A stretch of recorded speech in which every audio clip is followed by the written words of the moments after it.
சென்னைக்கு வந்தோன்னா எப்படி ஸ்டார்ட் ஆச்சு? ஏன்னா யாருமே தெரியாதுங்க. சென்னைக்கு வந்து எப்படி சினிமா ஆசையோட வந்துட்டீங்க. ஏன்னா அதாவது இந்த பெரிய பெரிய ஸ்டார்ஸ்லாம் சொல்லுவாங்கல்ல, சென்னைக்கு வந்துட்டேன், அதுக்கப்புறம் சென்னை தான் நான் காப்பாத்துச்சுன்ற மாரி. சென்னை வந்து என்னதான் ஆச்சு ஃபர்ஸ்ட்டு? நான் வந்து கேரளால ஜேசிபி ஓட்டிக்கிட்டு இருந்தேன். அப்போ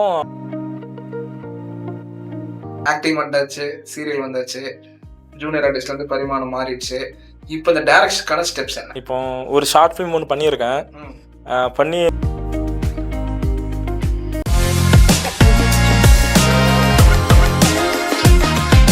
Hi guys, this is Dhanush here. You're watching Podcast Junction, an exclusive show, Road to Success. So நான் சொன்ன மாதிரி ஒவ்வொரு வாட்டி ஒவ்வொரு டிஃப்ரெண்ட் டைப் ஆஃப் கெஸ்ட் வந்து நம்ம மீட் பண்ணிட்டு இருக்கோம். ஸோ இப்போ என் கூட இருக்கிறவர் வந்து is not a familiar person to all, is a public figure தான். ஏன் இந்த ரோட் டு சக்ஸஸில் அவர் இருக்காருன்னா because we have personally seen his growth now. அதாவது திருநெல்வேலியில் ஒரு சின்ன கிராமத்தில் களக்காடுல இருந்து இன்னைக்கு சென்னைக்கு வந்துட்டு ஒரு 3 years வந்து சென்னையில் ஸ்ட்ரகிள் பண்ணி அவரோட பேஷனுக்காக he has put his heart and சோல்னே சொல்லலாம்.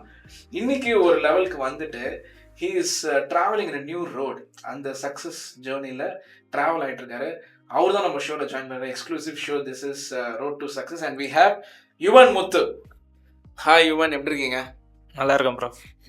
எப்படி நான் வந்து கொடுத்த இன்ட்ரோலே வந்து கிட்டத்தட்ட பாதி விஷயத்த சொல்லிட்டேன். ஸோ சென்னைக்கு ஏன் வரணும்னு ஃபர்ஸ்ட், அது இந்த சினிமா இண்டஸ்ட்ரிக்கு எப்படி சென்னைக்கு ஏன் வந்தீங்க, அதுக்கான ஒரு இதாக சொல்லுங்க மக்கள் தெரிஞ்சு. இல்லை, இப்போ நார்மலாகவே சினிமா பார்க்குற எல்லாருக்குமே நம்மளும் ஸ்க்ரீனில் வரணும், இந்த மாதிரி நம்மளும் ஹீரோயிசம் பண்ணணும், நம்மளையும் நிறைய பேருக்கு பிடிக்கணும் அப்படின்னு நினைப்பாங்க. ஆனால் அவங்க நினைக்கிறத விட அப்படியே விட்டுருவாங்க. நினைப்பாங்களே தவிர அப்படியே விட்டுருவாங்க. ஆனால் நான் அதை கண்டிப்பாக பண்ணியே ஆகணும் அப்படின்னு சொல்லிட்டு ஒரு எண்ணத்தில் ஒரு ஆர்வ கோளாறுனே சொல்லலாம். சினிமாவை பற்றி எனக்கு எதுவுமே தெரியாது, எப்படி இருக்க போது, நம்ம எப்படி ட்ரை பண்ண போகிறோம் எதுவுமே தெரியாமல் ஏதாவது ஒன்று பண்ணி அதை பிடிச்சிடணும் அப்படின்னு சொல்லிட்டு உள்ளே இறங்கிட்டேன். இப்போ ஓரளவுக்கு போயிட்டுருக்கு. நிறைய விஷயத்த கற்றுக்கிட்டேன், இன்னும் போயிட்டுருக்கு. ஆமாம், இப்போது நீங்கள் இதை இப்போவே ஓப்பன் பண்ண தேவையில்லை, ஏன்னா நான் கேட்க போகிற கேள்வி நீங்கள் ஒன்றுனா சொல்லலாம். ஸோ ஃபஸ்ட்டு உங்கள் ஊரை பற்றி சொல்லுங்கள். களக்காடு எந்த மாதிரி ஒரு ஊர்? திருநெல்வேலி நீங்கள் எந்த சைடு? உங்கள் ஊரை பற்றின கொஞ்சம் பியூட்டி சொல்லுங்கள், எப்படி இருக்கும்? எங்கள் ஊர் வந்து களக்காடு. களக்காடு வந்து திருநெல்வேலி மாவட்டம், நாங்குநேரி வட்டத்தில் இருக்குது. அது இயற்கை சூழ்ந்த ஒரு அமைதியான ஒரு அழகான ஏரியா அது. ஆமாம், அங்கே எங்கள் ஊர் திருநெல்வேலியில் தான் மாரி செல்வராஜ் வந்திருக்காரு. அது போக நிறைய சீரியல் ஆக்டர்லாம் திருநெல்வேலிக்காரங்க நிறைய பேர் இருக்காங்க. அவங்களாம் நான் இங்கே வந்துட்டு ஷூட்டில் போய் பார்க்கும்போது தான் ஓ இவங்களாம் திருநெல்வேலியா அப்படிங்கிறது மாதிரியே தெரிய ஆரம்பிச்சிது. நிறைய பேர் இருக்காங்க. நான் முன்னால நினைக்கும் போது திருநெல்வேலியிலேருந்து நம்ம வந்து திருநெல்வேலி அடையாளம் படுத்தணும்னு நினச்சிக்கிட்டு இருக்கும்போது இங்கே வந்து பார்த்தா நிறைய பேர் ஆல்ரெடி தடம் பதிச்சு வச்சுருக்காங்க. அது கொஞ்சம் அதிர்ச்சியாகவும் ஆச்சரியமாகவும் இருந்துச்சு. Very good. ஸோ மக்களே, நான் வந்து சொன்ன மாதிரி ஒரு நார்மல் பர்சன் சொன்னேன் இல்லையா? ஸோ இப்போ நாங்கள் பேசிகிட்டு இருக்க கான்வர்சேஷன் உங்களுக்கு தெரிஞ்சிருக்கோம். ஹீ இஸ் நாட் ஒரு நார்மல் பப்ளிக் மாதிரி. He is into media. அதுவும் மீடியாவில் எஸ்பெஷலி ஆக்டிங் கரியரை சூஸ் பண்ணி இந்த 3 வருஷம் ஸ்ட்ரகிளில் இப்போ வந்து he is been a character artist. அதாவது கேரக்டர் ஆர்டிஸ்ட்லேயே தாண்டி மெயின் வில்லனாக பர்ஃபார்ம் பண்ணக்கூடிய வாய்ப்பையும் வந்து நம்ம யுவன் முத்து வந்து வந்திருக்காரு. ஸோ யுவன், இப்போ நீங்கள் சொல்லுங்கள், களக்காடு உங்கள் ஊர் இவ்வளோ அமைதியான ஒரு இடம், திருநெல்வேலியிலேருந்து நம்ம வந்து ஒரு அடையாளத்தை பண்ணணும்னு சொல்லி வந்தீங்க. பட் இந்த சினிமா வரத்துக்கு ஏதாவது ஒரு ஊன்றுகோல் இல்லை ஒரு ரோல் மாடல் இருந்திருக்கணுமே. எங்கள் அப்பா வந்து ஆர்டிஸ்ட்டு. அப்பா ஆமாம், சினிமாவில் வந்துட்டு இந்த ஆர்ட் டிபார்ட்மெண்ட்டில் வந்து படம் வரைஞ்சி கொடுக்குற வேலைலாம் இருக்கும். அது எங்கள் அப்பா வந்து இங்கே சினிமாவில் வந்து பண்ணிக்கிட்டு இருந்து சினிமாவை நிறைய கற்றுக்கிட்டு எங்கள் ஊரில் வச்சு இங்கேருந்து ஆர்டிஸ்ட்லாம் கூப்பிட்டு வந்து ஷூட் பண்ணுறது எல்லாம் பண்ணியிருக்கு. அப்போ நான் நினச்சிக்கிட்டு இருந்தேன் நம்ம வந்து சினிமா ஃபேமிலி இன்னும் கொஞ்ச நாள் இங்கேயே போயிடலாம் அப்படின்னு நினச்சிட்டு இருக்கும்போது ஒரு சின்ன பிரச்சனையில் அது அப்படியே நின்று போச்சு. அந்த ஷூட் அப்படியே நின்று போச்சு. அதுக்கப்புறம் எங்கள் அப்பா அதை ட்ரை பண்ணவே இல்லை. சரி, என்னதான் இருந்தாலும் நம்மளும் அந்த ரத்தம் தானே, அதை நம்ம பண்ணி காட்டுவோம். எங்கள் ஃபேமிலி ரொம்ப எதிர்பார்த்துச்சு சினிமாவில் ஒரு பெரிய இடத்துக்கு போனோம் அப்படின்ட்டு. அதை நான் பண்ணி காட்டுறேன் அப்படி சொல்லிட்டு ஆல்ரெடி எனக்கு ஒரு மைண்டில் ஓடிக்கிட்டே இருந்து அதனால யோசிக்காமல் உள்ள ஏஜ்லேருந்து உங்களுக்கு இந்த மாதிரி சினிமா வெறி வந்தது? சினிமா ஒரு 10th படிக்கும் போதே இருந்து சினிமாவுக்குள்ளே போகணும் அப்படின்ட்டு ஒரு ஆசை. நீங்கள் காலேஜ்லேயே வந்து 10th படிச்சிங்க, ஓகே. காலேஜில் ஒரு ஒரு ஷார்ட் ஃபிலிம்லாம் எடுத்து பெரிய புரட்சிலாம் பண்ணதா ஒரு தகவல் வந்துச்சு. அதை பத்தி கொஞ்சம் சொல்லுங்க. அது காலேஜ் படிக்கும்போது நான் வந்து வள்ளியூர்ல டிடிஎம்என்எஸ் காலேஜ்ல படித்தேன். ஃபர்ஸ்ட் டைம் நான் என்ன வந்துட்டு படிச்சீங்க காலேஜ்ல? நான் பிஏ ஹிஸ்ட்ரி டிடிஎம்என்எஸ் காலேஜில், அதுக்கப்புறம் திருநெல்வேலியில் எம்ஏ ஹிஸ்ட்ரி. பிஏ ஹிஸ்டரி எதுக்கு சம்மந்தமே இல்லை? இல்லை, நான் வந்துட்டு முதல்ல விஸ்காம் எடுக்கலாம்னு நினச்சிட்டு நான் டிப்ளமோ படிச்சுட்டு இருந்தேன். விஸ்காம் எடுக்கலாம் அப்படின்னு சொல்லிட்டு டிப்ளமோ காலேஜில் இருந்து டிசிலாம் வாங்கிட்டு வெளியே வந்துட்டேன். வெளியே வந்த உடனே எந்த காலேஜ்லையுமே எனக்கு சீட்டு தரல. ஏன்னா இங்கே வந்து இவன் வந்து ஏதாவது ஒரு பிரச்சனையில தான் வெளியே வந்திருப்பான், டிசி கொடுத்து அனுப்பிட்டுருப்பான். ஏன்னா எங்கள் ஊர் சைடு ஃபுல்லாக ஏதாவது பிரச்சனை ஓடிக்கிட்டே இருக்கும். அந்த காலேஜில் ஏதோ பிரச்சனை பண்ணியிருக்கான், அதனால டிசி கொடுத்து அனுப்பியிருக்காங்க அப்படின்னு சொல்லிட்டு எந்த காலேஜ்லையுமே எனக்கு சீட்டு தரல. அதுக்கப்புறம் வேற வழி இல்லாமல் ரெஃபர் மூலியமா பிஏ மட்டும் வேக்கன்ட் இருக்கு, அதில் வேணா போயிட்டு ஜாயின் பண்ணிக்கோனாங்க. ஆமாம், அதுக்கப்புறம் நான் அதை எடுத்து படித்தேன். ஒரு டிகிரிக்காக எடுத்துருக்கீங்க. ஆமாம். இப்போ அந்த மேட்டர் வாங்க காலேஜில் பண்ண.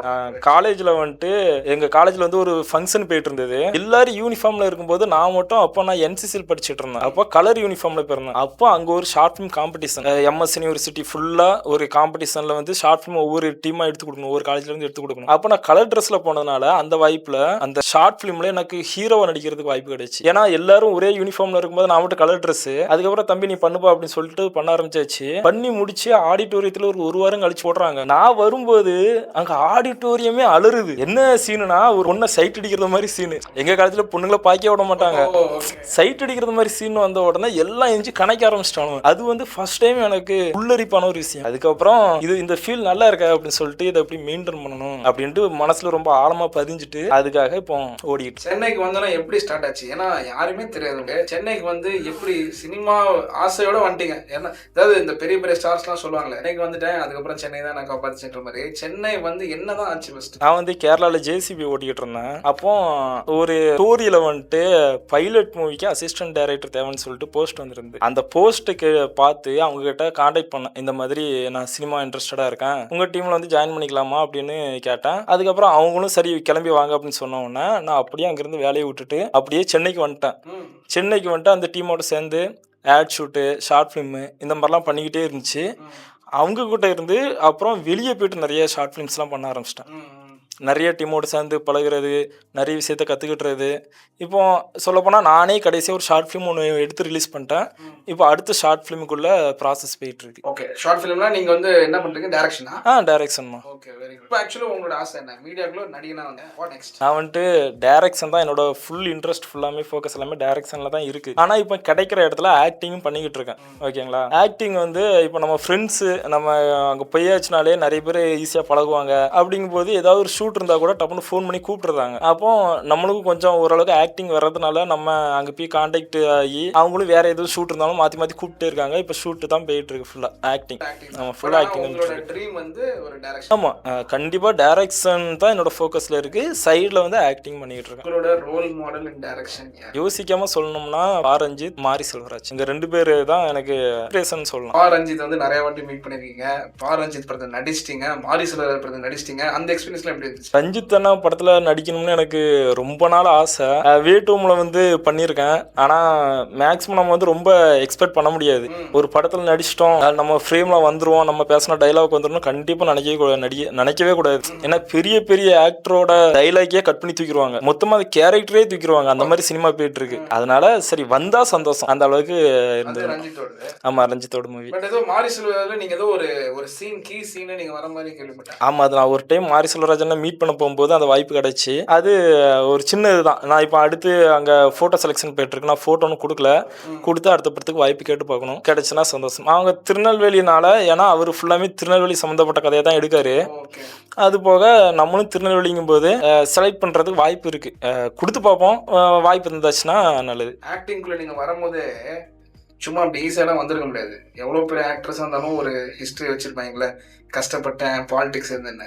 பட் நீங்கள் இந்த நடிப்பு ஸ்டார்ட் பண்ணும்போது என்ன ஸ்டேஜ்லேருந்து ஸ்டார்ட் பண்ணீங்க? இல்லை, எனக்கு சென்னை வரும்போது எனக்கு எதுவுமே தெரியாது. எங்கள் ரூமு எப்படி நம்ம சர்வே பண்ணுறது எதுவுமே தெரியாமல் தான் வந்தேன். அந்த சொன்னால ஃபஸ்ட்டு ஒரு டீமோட போய் ஜாயின் பண்ணிட்டு அந்த டீமோட இருக்கும்போது கூட எனக்கு செலவுக்கு நான் ஏதாவது ஒரு வேலை செய்ய வேண்டியதாக இருந்துச்சு.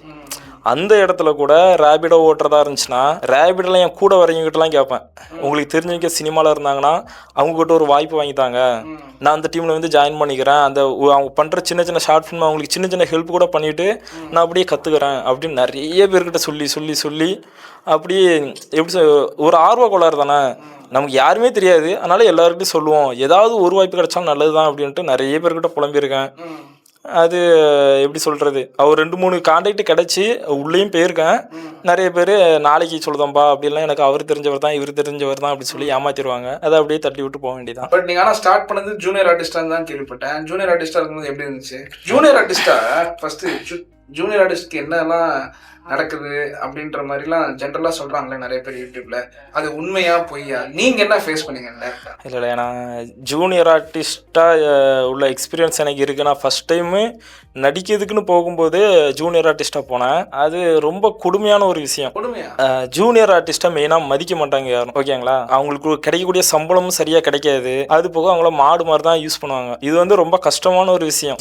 இப்போ பேமெண்ட்னு ஒரு விஷயம் இருக்குது, ஓகேங்களா? காலையில இருந்து சாயந்தரம் வரைக்கும் இருந்துச்சுன்னா இவ்வளோ பேமெண்ட், அதை தாண்டியாச்சுன்னா வேற பேமெண்ட் இருக்கு. இப்போ பெரிய பெரிய ஆர்டிஸ்ட்லாம் காலையில் 6 to சாயந்தரம் 6 வரைக்கும் நடிப்பாங்க.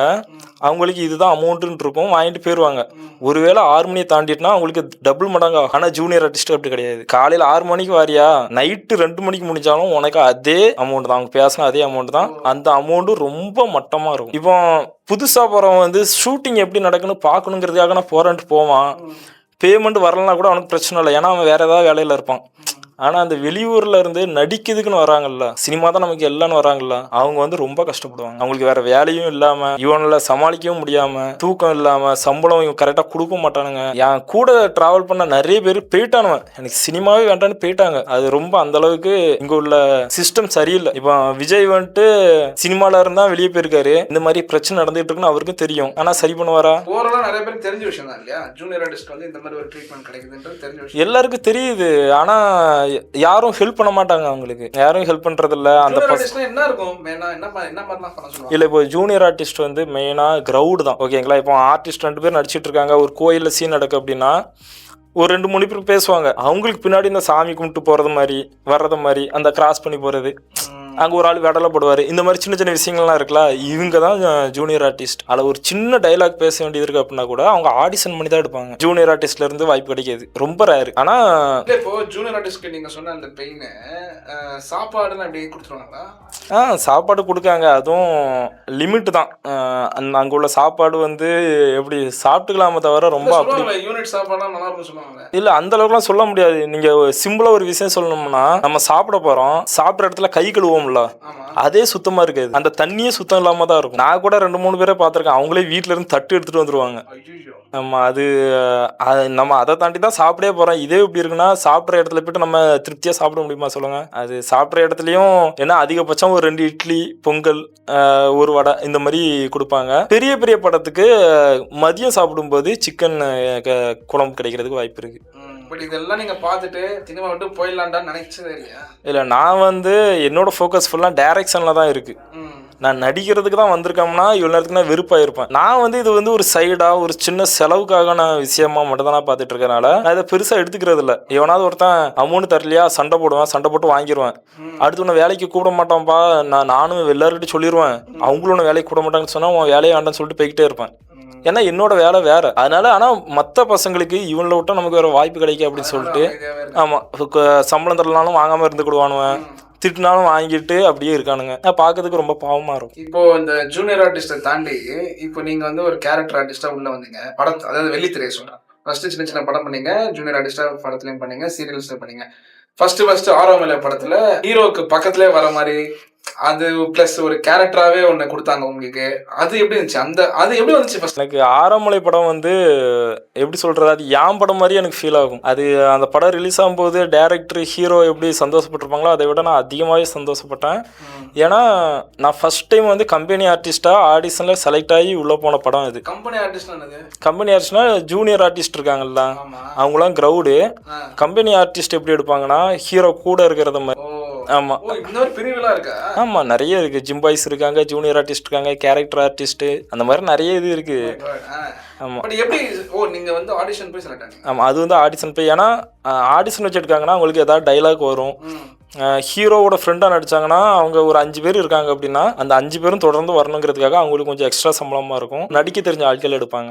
Okay okay. ஆமாம், அது வந்து கொஞ்சம் அதுக்கு உங்களுக்கு அடுத்து ஆடிஷன் எக்ஸ்பீரியன்ஸ் எப்படி இருந்துச்சு? என்ன கேட்டாங்களா? முதலே சொல்லிட்டாங்க, ஒரு ஆஃபீஸில் வேலை பார்க்குற மாதிரி சீன் அப்படி சொன்னாங்க. அது சம்மந்தமான டைலாக்ஸ் இருந்துச்சு, இந்த ஆஃபீஸில் பேசிப்பாங்களா அந்த மாதிரி டைலாக்ஸ் இருந்துச்சு. அது பேசி காமிக்க சொன்னாங்க. பேசி காமிச்சாச்சு. அதுக்கு அடுத்த நாளே கூப்பிட்டு சொல்லிட்டாங்க, இந்த மாதிரி நீங்கள் செலக்ட் ஆகிருக்கீங்க, நாங்கள் ஷூட்டிங் டேட்டு மட்டும் சொல்கிறோம், அப்போ வந்து ஜாயின் பண்ணிக்கோங்க அப்படின்னாங்க. அவ்வளோதான். பட் உங்களோட ஸ்லாங் டிஃப்ரெண்டாக இருக்குங்க, அதை எப்படி பேசி சமாளிச்சிங்க? அது சொல்ல போயாச்சுன்னா, எனக்கு அந்த படத்தில் வந்து ஒரு 2 டைலாக் கிடச்சி, ஆரம்பலை படத்தில் 2 டைலாக் கிடச்சி. ஆனால் அந்த 2 சீனுமே படத்தில் இல்லை. ஓகேங்களா? சொன்னீங்களா நம்ம நடிச்சா வரும்? ரொம்ப கஷ்டமானது. ஏன்னா ஆரம்பலை மூவி ரிலீஸ் ஆகுது, டைரக்ஷன் டீமில் இருந்து டிக்கெட் போட்டு கூப்பிட்ட ஒரே ஆள் நான் மட்டும்தான். நாங்கள் வந்து கம்பெனி ஆர்டிஸ்ட் வந்து ஒரு 10 பேர் இருந்தோம். என்ன மட்டும் தான் டிக்கெட் போட்டே கூப்பிட்டாங்க. நான் டைரக்ஷன் டீமோட உட்காந்து நான் படம் பார்த்துட்டு இருக்கேன். எனக்கு என்ன ஆசைனா, அது வருது அப்படின்னா நல்லா இருக்குமே, நம்ம ஊரில் நிறைய பேர் பார்ப்பாங்களே அப்படின்னு சொல்லிட்டு வெயிட் பண்ணி பார்த்துட்டு இருந்தேன்.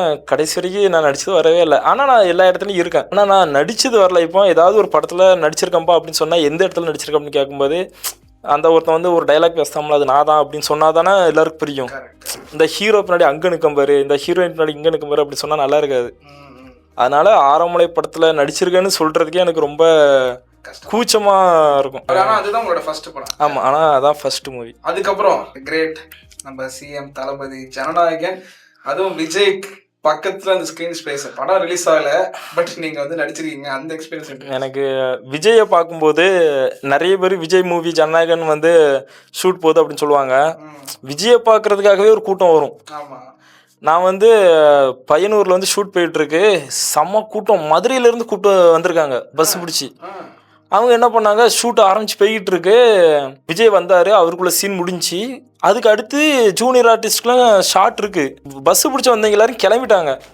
ஷூட்டே முடியல, எங்கே போறீங்கன்னு கேட்டால் நாங்கள் விஜய் பார்க்கறதுக்கு தான் வந்தோம், பார்த்துட்டு கிளம்புதோம் அப்படிங்காங்க. அவங்களுக்குள்ள ஷார்ட் தாங்க இருக்கு. அது ரொம்ப ஒரு காமெடியான ஒரு விஷயம் ஆகி போச்சு. ஆனால் நாங்கள் வந்து அதில் ரவுடிஸாக பண்ணியிருந்தோம். நீங்கள் ஜனநாயகன் படம் பார்க்கலையா? அதில் வருவேன், ஒரு 2 இடத்துல வருவேன், ஆனால் டைலாக் கிடைக்கல.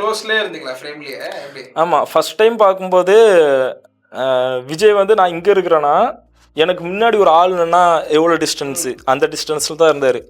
நான் வந்து சின்ன வயசுலேருந்து ரொம்ப பெரிய விஜய் ஃபேனு. பக்கத்தில் நிற்காரு, எங்களுக்கு கொடுத்த சீன் ஒரு 100 பேர் அவர் சுற்றி நிற்போம், அதில் என் பக்கத்தில் நிற்காரு. அப்போ எனக்கு கொடுத்த டைலாக் வந்து என்னென்னா, அவரை திட்டணும். எனக்கு விஜய் எப்படா திட்டன்ட்டு ரொம்ப இதாகவும் இருக்குது. அதே டைம் பண்ணி தான் ஆகணும், என்ன பண்ணுறது. அவர் வந்து கண்ணாடி போட்டு அப்படி கெத்தான் நின்றுருக்காரு, எல்லாரும் திட்டுறாங்க. நானும் பக்கத்தில் வந்து திட்ட ஆரம்பிச்சிட்டேன், வாயில் வந்ததெல்லாம் திட்டுதேன். என்ன பேசுதான் என்ன ஏதுன்னு அவருக்கு கேட்குதானு எனக்கு தெரில, ஆனால் கடந்து கணக்கேன். அது ஒரு எப்படி சொல்கிறது, ஒரு மோசமான ஒரு எக்ஸ்பீரியன்ஸ். எனக்கு பிடிச்ச ஒரு தலைவனை வந்து திட்டினது ரொம்ப கஷ்டமாக இருந்துச்சு. இப்போ அந்த படத்தை நீங்கள் பார்த்துட்டீங்களா? சீன் வருதா? அது ஒரு 2 சீனில் இருப்பேன், ஃபேஸ் இருக்கும். ஆமாம், பார்த்தா இந்த பையன் அப்படின்ட்டு தெரிகிற அளவுக்கு இருப்பேன். Very nice. ஸோ உங்களோட க்ரோத் வந்து அப்படியே கொஞ்சம் கொஞ்சமாக டெவலப் ஆகி டேரெக்டாக தளபதியை ஹிட் பண்ணிட்டீங்க. இப்போது நீங்கள் வந்து டெலி சீரியலில் கலக்கிட்டு இருக்கீங்க இல்லையா? அதாவது ஒரு மெயின் வில்லனுக்கான ரோலே வந்து உங்களுக்கு கிடச்சிருக்கு. அது என்ன சீரியல், அதை பற்றி கொஞ்சம்? அது நான் ஃபஸ்ட்டு வந்து ஜூனியர் ஆர்டிஸ்டாக பண்ணணும்னு சொன்னேன்ல, அது வந்து வெறுத்துட்டேன். அங்கே உள்ள சிஸ்டம் எனக்கு பிடிக்கல. அதுலேருந்து நான் வெளியே வந்து அடுத்து ஜிம் பாய்ஸில் போனேன். ஜிம் பாய்ஸ்லனா ஓரளவுக்கு மரியாதை இருக்கும். ஜூனியர் ஆர்டிஸ்ட்டுக்கு அடுத்த ஸ்டெப்பு பேமெண்ட் வந்து தரதுக்கு லேட்டனாலும் நம்ம சண்டை போட்டு வாங்கிடலாம். அது போக அவங்களும் தந்துடுவாங்க, அது பிரச்சனை இல்லை. அதுலேயும் எனக்கு வெறுத்துட்டு அதுக்கப்புறம் தான் முடிவு பண்ணேன், இதுக்கு மேலே வந்து நம்ம ஏஜென்ட் மூலியமாக நம்ம போகக்கூடாது. நம்ம ஒரு அளவுக்கு நம்ம விஷயத்த கற்றுக்கிட்டோம். படத்தில் கம்பெனி ஆர்டிஸ்டாகவும் பண்ணியாச்சு, அண்ணலி படத்தில் வந்து ஒரு மெயினான ஒரு கேரக்டர் பண்ணியாச்சு. இதுக்கு மேலே நம்ம எதுக்கு க்ரௌடில் போகணும் அப்படின்னு சொல்லிட்டு ஏஜென்ட்லேருந்து வெளியே வந்து அதுக்கப்புறம் தனியாகவே ட்ரை பண்ண ஆரம்பித்தேன். ஆஃபீஸ் போகிறது, ஆமாம், அசிஸ்டன்ட் டைரக்டர்ஸ் பார்க்குறது, இவங்ககிட்ட ஃபோட்டோ கொடுத்து இந்த மாதிரி நான் பண்ணுவோம் அப்படின்னு சொல்லிட்டு இதுக்கு முன்னாடி நடித்த வீடியோஸ் ஃபோட்டோஸ் எல்லாம் அனுப்பி விட்டு அதுக்கப்புறம் வாய்ப்பு வாங்கினதான் இந்த சீரியல்ஸு, இந்த மாதிரி விஷயங்கள். அதில் எந்த சீரியல் இப்போ நீங்கள் ஆக்சுவலி ரொம்ப ப்ரைமாக வந்துட்டு இருக்கீங்களா வில்லனா? இப்போ போன வாரம் வரைக்கும் பாரிஜாதம்னு ஒரு சீரியலில் நாங்கள் நடித்தது ஒரு 10 நாள் டெலிகாஸ்ட் ஆச்சு. ஓ அப்படியா? எந்த சேனல்? சி தமிழ். ஆமாம், Vijay TV, Zee Tamil, Sun TV, இந்த 3 முடிச்சதெல்லாம் சன் டிவியில் வந்தது. அது போக சி தமிழ்லே வாரிசு, வீரா, நிறைய நிறைய சீரியல் ஒரு 8 சீரியலில் வந்து சொல்ல போயாச்சுன்னா ஒரே நாளில் ஒரு 2-3 சீரியல்லாம் நடிச்சது வந்திருக்கு ஒரே நாளில். ஸோ உங்களோட க்ரோத் அப்படியே ஸ்லோவா. ஆமாம், எங்கள் ஊர்லேருந்து எங்கள் அண்ணங்கிட்ட கேட்டிருக்காங்க, உன் தம்பி சண்டியில் வந்தானப்பா பார்த்தனே அப்படின்னு சொல்லிட்டு. ஒரு பெருமையான மூமெண்ட்ல. சரி, உங்க அப்பா ஆல்ரெடி ஆர்டிஸ்ட், அவர் என்ன ஃபீல் பண்ணாரு? அவங்களுக்கு எங்கள் வீட்டில் உள்ளவங்க மற்றவங்க ஃபீல் பண்ணுறதை விட எங்கள் அப்பா கொஞ்சம் எக்ஸ்ட்ராவே ஃபீல் பண்ணும். ஏன்னா அந்த இடத்துக்கு போகிறது எவ்வளோ கஷ்டம்னு எங்கள் அப்பாவுக்கு தான் தெரியுமா தவிர எங்கள் வீட்டில் உள்ளவங்களுக்குலாம் தெரியாது. அதுதான் கேட்குறேன். இங்கே எவ்வளோ கஷ்டப்படுறோம், எவ்வளோ போட்டி இருக்குது அப்படின்றது மற்றவங்களுக்கு தெரியாது, ஆனால் எங்கள் அப்பாவுக்கு தெரியும். அதனால் அவங்க ரொம்ப சந்தோஷப்படுவாங்க மற்றவங்களோட. அப்பா இஸ் ஹாப்பி. Very good. இப்போ நெக்ஸ்ட் ஆக்டிங் வந்தாச்சு, சீரியல் வந்தாச்சு, ஜூனியர் ஆர்டிஸ்ட் வந்து பரிமாணம் மாறிடுச்சு. இப்போ இந்த டைரக்ஷனுக்கான ஸ்டெப்ஸ் என்ன? இப்போ ஒரு ஷார்ட் ஃபிலிம் ஒன்று பண்ணியிருக்கேன், பண்ணி ரிலீஸ் பண்ணிட்டேன். அது நல்லா இருக்குது அப்படின்னு தான் ரிவ்யூ வந்துச்சு. ஃபஸ்ட் டைம் பண்ணது. ரெண்டாவது இப்போ அடுத்த ஷார்ட் ஃபிலிம் போயிட்டுருக்கு. இ ஜங்ஷன் டீமோட சேர்ந்து இன்னொரு ஷார்ட் ஃபிலிம், அடுத்த ஷார்ட் ஃபிலிம் ப்ராஜெக்ட் ஸ்டார்ட் ஆகுது. அதுக்கப்புறம் லைன் அப்பில் நிறைய இருக்குது. நம்ம அடுத்தடுத்து ஒவ்வொரு டீம் கூட அப்படி சேர்ந்து பண்ணுறது மாதிரி இருக்கும். எப்படி நீங்கள் ஷார்ட் ஃபிலிம்ஸாக பண்ணி அதுக்கப்புறம் ஃபீச்சர் ஃபிலிம் வர மாதிரியா? ஆமாம், இது எக்ஸ்பீரியன்ஸாக தானே, நம்ம ப்ராக்டிக்கலாக நம்ம பண்ணி பார்த்துடணும். முதல்ல இப்போ சின்ன சின்ன ப்ராஜெக்ட் படம்லாம் நல்ல ஹிட் ஆகிடுது, புது டைரக்டர்லாம் ஹிட் கொடுத்துட்றாங்க. அப்போ ப்ரொடியூசர்ஸ்லாம் என்ன பண்ணுறாங்க, நீங்கள் உங்கள்கிட்ட நல்ல கதை இருக்குனாலே நீங்கள் வாங்க, உங்களுக்கு எக்ஸ்பீரியன்ஸ் இருந்துச்சுன்னா உங்களுக்கு வாய்ப்பு தரோம் அப்படி சொல்லுதாங்க. அந்த எக்ஸ்பீரியன்ஸ் நம்ம ஷார்ட் ஃபிலிமை வச்சு நம்ம ஃபில் பண்ணிக்கலாம். ஆமாம், இப்போ நீங்கள் பார்த்தீங்கன்னா இப்போ ஒரு 2 வருஷத்தில் அறிமுக இயக்குநர்கள் தான் அதிகமாக ஹிட் கொடுத்துருக்காங்க. எதிர்பாராமல் டப்புனு ஹிட் ஆகிடுது. அப்போ ப்ரொடியூசர்ஸ் வந்து நம்புதாங்க. இப்போ நானும் என்கிட்டையும் ஒரு எல்லா ஜானர்லையும் ஒரு காமெடி கதை, ஒரு லவ் கதை, ஒரு சீரியஸான ஒரு கதை, இந்த மாதிரி எல்லாத்தையும் எடுத்து வச்சிட்டோம்னா நம்ம கதை சொல்லும்போது, சார் நான் எல்லா ஜானர்லேயும் நான் பண்ணியிருக்கேன், இதை பாருங்க அப்படி சொல்லி அவங்களுக்கு போட்டு காமிச்சிட்டு அதுக்கப்புறம் கொஞ்சம் எக்ஸ்பிளைன் பண்ணுறது கொஞ்சம் ஈஸியாக இருக்கும். எப்படி இப்போ நடிக்கிறதுக்கு வந்து ஒரு டோர் டு டோர் பண்ணிக்கலாம், அது மாதிரி உங்கள் டைரக்ஷனுக்கு டோர் டு டோர் போயிட்டு இதில் ப்ராஜெக்ட்னு சொன்னால் வாய்ப்பு இருக்கு. ஸோ இதில் மாரி செல்வராஜ், ரஞ்சித் அவங்க சைடு ஏதாவது படம் வர வாய்ப்பு இருக்குமா? நான் இப்போ கடைசியாக ரஞ்சித் அண்ணனை மீட் பண்ண போயிருந்தேன். மீட் பண்ணிவிட்டு வரும்போது அவர்கிட்ட சொல்லிட்டு வந்தேன், ஆனால் நான் அடுத்த ஷார்ட் ஃபிலிம் ஒன்று பண்ண போகிறேன், பண்ணிவிட்டு உங்ககிட்ட வந்து காட்டுறேன் எப்படி இருக்குது பாருங்கண்ணே அப்படின்னு சொல்லிட்டு வந்திருக்கேன். ஆனால் இப்போ வரைக்கும் பண்ணல. எப்படியாச்சும் சீக்கிரமாக பண்ணிட்டு போயிட்டு அவரை மீட் பண்ணி அவர் உட்கார வச்சு நான் எடுத்துட்டு வாடா அப்படி தான் சொன்னாங்க. அவர் எனக்கு எப்படி சொல்கிறது, ரொம்ப நல்லா அண்ணன் மாதிரி பழகுவாங்க. ஆமாம், நல்ல ஒரு மனுஷன். ஜாலியாக ஷூட்டிங் ஸ்பாட்லேயே டப்புனிங்க பார்த்தீங்கன்னா கை கொடுத்தாலும் டப்புன்னு கை கொடுத்து பேசுகிற ஆள் அவர். ஓகே, ஆமாம், வெரி நைஸ். ஈவன் அதாவது சென்னைக்கு கிளம்பி வந்துட்டு சக்ஸஸ் ஆனவங்களை பற்றி ஸ்டோரிஸ்லாம் கேட்குறது டிஃப்ரெண்ட்டு.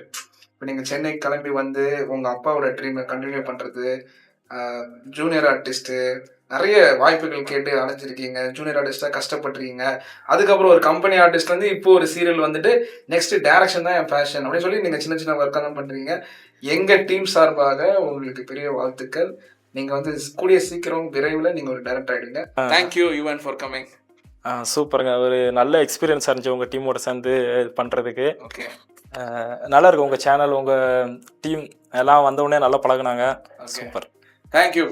ஸோ மக்களே, நான் சொன்ன மாதிரி இன்னைக்கு நம்ம ஒரு டிஃப்ரெண்ட் பர்சனாலிட்டி பார்த்தோம். ஏதாவது இது என்னன்னா, இந்த மாதிரி சின்ன சின்ன இன்ஃபர்மேஷன் வந்து நிறைய பேர் ஆக்டிங் ட்ரை பண்ணுறவங்க சரி, டேரக்ஷன் ட்ரை பண்ணுறோம் சரி, யுவன் மாதிரி ஆளுங்க வந்து ஒரு இன்ஸ்பிரேஷனாக எடுத்துக்கலாம். ஏன்னா ஒரு ஊரை விட்டுட்டு இன்னொரு ஊர் தெரியாமல் கஷ்டப்பட்டு ஸ்ட்ரகிள் பண்ணி அது ஒரு பெருமையாக சொல்கிறாரு பாருங்க, நான் இந்த ஃப்ரேமை வந்து ஷேர் பண்ணேன் அப்படின்னு. அதுவே வந்து ஒரு வெற்றிக்கான ஒரு பாதை தான். ஸோ இந்த ரோட் டு சக்ஸஸ் ஷோவில் யுவனோட அந்த டைரக்ஷன் பயணத்துக்கு நம்ம டீம் சார்பாக எல்லாரும் ஒரு பெரிய வாழ்த்து தெரிவிக்கிறோம்.